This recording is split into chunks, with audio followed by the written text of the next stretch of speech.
Municipal council 5 సంవత్సరాల పదవీకాలం ముగియడంతో municipal శాఖ అధికారుల ఆధ్వర్యంలో ఏర్పాటు చేసిన ఆత్మీయ వేడుకల సమావేశంలో తమ పదవీకాలంలో మున్సిపల్ పరిధిలో తాము నిర్వహించిన పలు అంశాల గురించి ప్రసంగించారు మున్సిపల్ కౌన్సిల్ సభ్యులు తూము శరత్ రెడ్డి. గౌరవ చైర్పర్సన్ గారు, అలాగే గౌరవ నాతోటి కౌన్సిలర్లు, అలాగే కమిషనర్ గారు, మున్సిపల్ సిబ్బంది, గత 5 సంవత్సరాల్లో ఇక్కడ పనిచేసి ట్రాన్స్ఫర్పై వెళ్ళినటువంటి సిబ్బంది, అలాగే రిటైర్మెంట్ అయినటువంటి సిబ్బంది, అలాగే బోధన్ పట్టణ ప్రజలు, పాత్రికేయులు అందరికీ నా యొక్క నమస్కారం.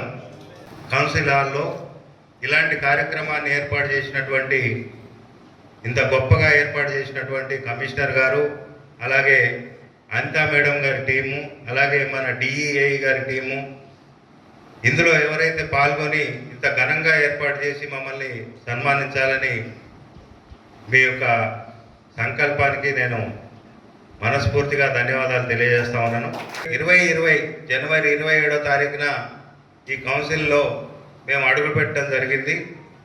ఆ రోజు ఎన్నికలకు వెళ్ళి ప్రజలు ఓట్లేసి మనందరినీ బోధన్ పట్టణంలోని అన్ని వార్డుల నుంచి గెలిపించి ప్రజా సమస్యలపై, అలాగే ప్రజలకు సౌకర్యాలు కల్పించాలని మనందరినీ గెలిపించి ఇక్కడికి పంపించడం జరిగింది. అలాగే కౌన్సిల్ రాగానే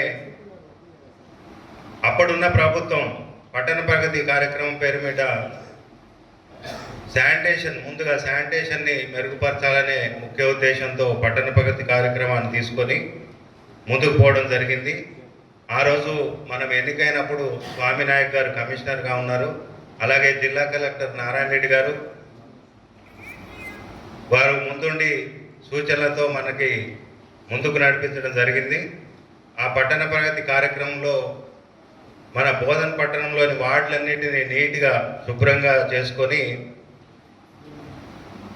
ప్రజలకి ఒక నమ్మకాన్ని అయితే కలిగించామని నేను అనుకుంటా ఉన్నాను. ఈ కౌన్సిల్లో బోధన్ పట్టణంలోని 38 వార్డులలో మంచి ప్రజాప్రతినిధులు ఎన్నుకున్నామని ప్రజలకి ఒక భావన అయితే కలిగింది. ఆ తర్వాత రామలింగం సార్ గారు వచ్చారు. అప్పుడున్న మన శానిటరీ ఇన్స్పెక్టర్ శంకర్ గారు, మిగతా సిబ్బంది ఆ కార్యక్రమంలో బిజీ ఉండగా మనకి ప్రపంచాన్నే వణికించే ఒక కరోనా మహమ్మారి రావడం జరిగింది. ఆ కరోనాలో కూడా మన మున్సిపల్ సిబ్బంది ఎలాంటి భయం లేకుండా మాతోటి పాటు శంకర్ గారు, అలాగే శానిటేషన్ సిబ్బందికి ముఖ్యంగా ఆ సమయంలో పనిచేసి ఈ బోధన్ పట్టణానికి సేవలు అందించినందుకు వారందరికీ నా తరఫున నేను పాదాభివందనం తెలియజేస్తా ఉన్నాను. ఎందుకంటే మున్సిపల్ శానిటేషన్ సిబ్బందిని చులకనగా చూస్తారని నేను భావిస్తున్నాను. ప్రజలు వాళ్ళని ఎప్పుడు చులకనగా చూడకండి. వారు అందించే సేవలు మరువలేనివి. ఎప్పుడు కూడా చులకనగా చూడొద్దు. భవిష్యత్తులో మనకి శానిటేషన్ పనులు చేసే సిబ్బంది దొరకడం చాలా కష్టం. వారిని ఎంకరేజ్ చేయండి, మంచిగా మాట్లాడండి, గౌరవం ఇవ్వండి. వారితో మంచిగా పని చేయించుకున్నట్లయితే వారు కూడా చాలా సంతోషపడతారు. వాళ్ళని కూడా మనుషులుగా చూడాలని నేను ఒకసారి మనవి చేస్తూ ఉన్నాను. అభివృద్ధి విషయంలోకి వస్తే శివానందం సారు డిఈగా, అలాగే మన శివకృష్ణ గారు ఏఈగా, శ్రీనివాస్ గారు ఏఈగా ఉన్న కాలంలో ప్రతిరోజు ఒక కాలేజీలో స్టూడెంట్ లాగా అప్పటి స్టాఫ్తో నేను ప్రతి ఒక్క విషయాన్ని తెలుసుకున్నాను.